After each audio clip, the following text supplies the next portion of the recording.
The term handcrafted gets thrown around a lot these days. It's become a movement, a trend that can obscure the passionate folks who actually make amazing things by hand. Their remarkable stories need to be told, and I'm going to find them. I'm Anthony Bourdain, and this is Raw Craft.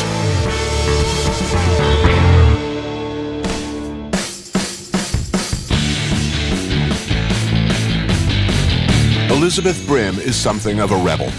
She spent the last 20 years upending the idea that blacksmithing is a trade reserved exclusively for those who possess a Y chromosome. As an artist blacksmith, she uses traditional smithing techniques to create work that stunningly evokes soft forms, such as flowing textiles, cushions, and delicate flowers. I've known Elizabeth for several years, and the gorgeous, unexpected contradictions of her work never cease to amaze me. Her art creates the delicate out of iron, a combination that resonated even further when I finally got the chance to visit her workshop. Hey, I'm so happy that you're here. Good to see you again. What are you working on? I'm gonna make a flower. I love flowers and I like to make flowers, but I don't like to make a daffodil or a tulip. I have done a lot of blacksmithing exhibits, and so many people would make these flowers that were sheet metal, just bent up. Right. So I was like sick of seeing these wimpy little flowers, you know. I'm gonna make some muscular flowers. Mm-hmm. These flowers have talons, so they're not particularly friendly flowers. Right. Okay, so we're gonna go from this to this. Okay, that I want to see.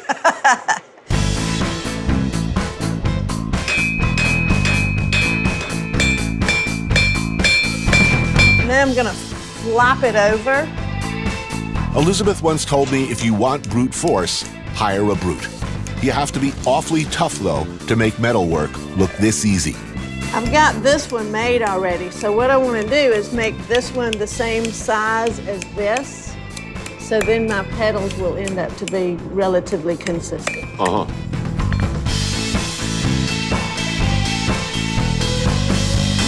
When I first got into blacksmithing, my friend said, well, if you wear a string of pearls, you'll be ladylike. So my mother told me that it was not a ladylike thing to do. She did not approve. Right. Did you ever come around on this issue? Oh, yeah, she's very proud of me now. You would so like my family. I come from a family of female fighters. Being told it's not ladylike, that anything is not ladylike, is just not a refrain that you would ever hear around my house. So the next thing I'm gonna do is forge weld this at the end. And this time I'm gonna hammer it down good. See that flux vaporizing like that?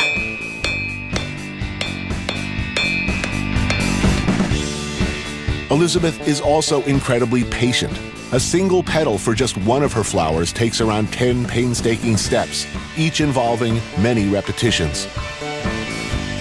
You're using something hardened and flexible to make something that's presumably delicate and malleable. Why? I think I just kind of fell into it. And at one point I was thinking about that fairy tale, the 12 Dancing Princesses, where they would get out of the castle every night and dance their shoes into tatters. They could tell from the worn slippers, the shoes that they'd been out partying. And so I thought, well, if I made indestructible shoes, those princesses could party forever.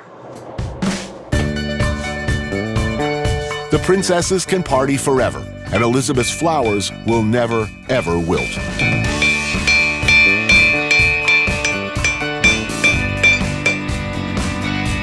That's coming along pretty well. Looking very, very pretty.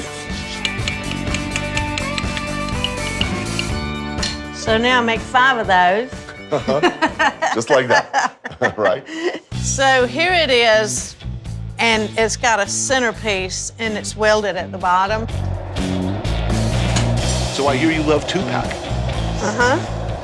Why 2-pack? There's a Tupac quote. He goes, "I'm so harsh because I'm so soft," or something to that effect. So some of his songs, like Dear Mama and Brenda's Got a Baby, you know those? They're very sensitive, and And then he's got the other ones, like really, really mean ones, when he and Biggie were quarreling. But I just think I think people who are very, very sensitive a lot of times have to cover that with a hard facade. And I would love to aspire to that. I'm very sentimental. I'm very, very compassionate. And I wish I could be a thug.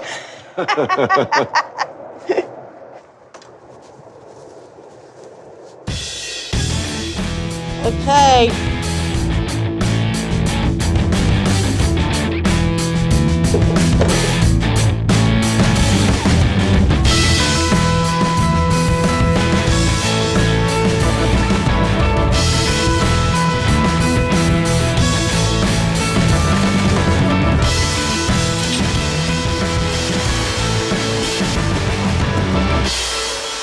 Can you twist this a little bit?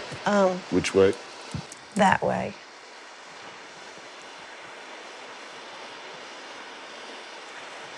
Good. Nope, a little bit more. Okay, perfect. Yeah. Looks good. Getting there. Yeah, it's getting there.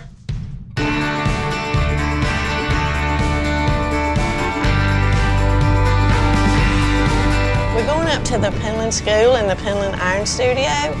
I'm teaching a class right now, and I'm excited to see my students inflate some of their pieces they've been working on. It's only fitting that Penland School of Crafts is the place that nurtured Elizabeth's creative career. Penland was started in 1929 as a weaving school. Founder Lucy Morgan wanted to teach women a craft they could use to support themselves. In the craft world today, this place is still a very big deal. You're not messing around here. This is a well-equipped facility. Isn't this beautiful? We are Wow. so very proud of this place. This is Dave. Yeah. So I'll call all of the students together so we can get ready to do the inflation that you came up here to see. Yes, right. We're going to inflate metal. We are going to inflate metal. Oh, all right. It's going to be a lot of fun. All right, everybody. Rachel has some things to inflate, and Pam is going to have hers ready in just a minute. But we'll go ahead and start with a plain one of mine. And just to give you a background about this, we invented this years ago at Penland. I had made a tiara, and I wanted to make a pillow. Like, they bring the tiara out to Miss America. A bunch of my friends and I were sitting around drinking beer one night, and we decided, what if we welded two pieces flat together and put a pipe in, and then shoot compressed air in here? This one is ready. That's good. When I ask you for this, hand this to me. Okay. All righty.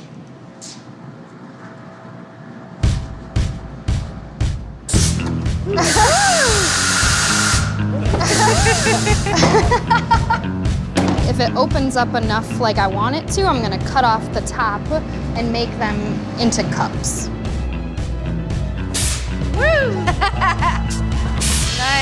All right. Good. Yeah, that worked out. Nice.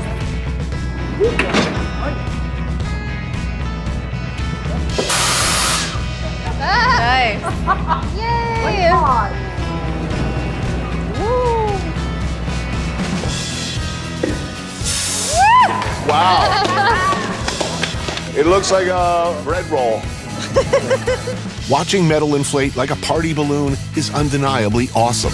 Isn't that cool looking? That's though? gorgeous. Yeah. But it's even more fun to see Elizabeth's spirit of innovation and playfulness being passed on to her students.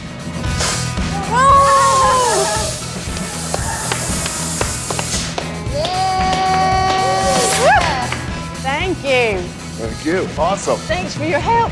What's next with what you learn here? What's next? What are you going to do with this information? One of the great things about being here and why I wanted to be here with Elizabeth is the possibility, the sense of possibility, where now wherever I go, I can see how things are made. I can feel like I can make them. I don't have to buy that tool. You know, I can see how the tools are made, how entire buildings are made more. So I really enjoy that, and I think it's going to help me. My whole thinking about making is changing. Elizabeth is inspiring new generations of craftspeople with her work at Penland. This serviceberry tree was a collaboration with the entire community. Students and locals alike helped form and finish the hundreds of flowers that fill its branches. Now, when you first started working with iron, did you anticipate making money on it? Or did it matter? Well, originally, I was married when I started my craft life. And I was brought up to believe that I needed some man to take care of me and to pay the bills and to make sure the oil in my car was changed and my tires were good. And but that didn't work out so great. So when I moved to Penland, we had to sell the house that we had in Georgia. So I moved here and I got a job working at the Penland Kitchen full-time to pay my bills. And I also rented out rooms in my house to other people who were artists who wanted to stay in the area. And the house, when I got it, was full of termites, which is the way I was actually even able to afford it. And it was very inexpensive. And so I'm really proud that I was able to pay that house off by selling my work, and I was able to pay that house and all my property off and build that studio, pay off both my cars, and have health insurance. Cheers to that.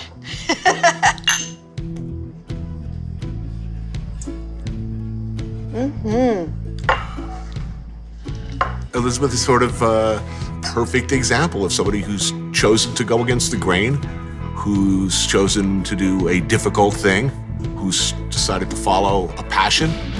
I think she's a perfect example of the type of people we're celebrating. An artist, a professional, an educator, somebody unlike just about everybody else. She's someone I look up to.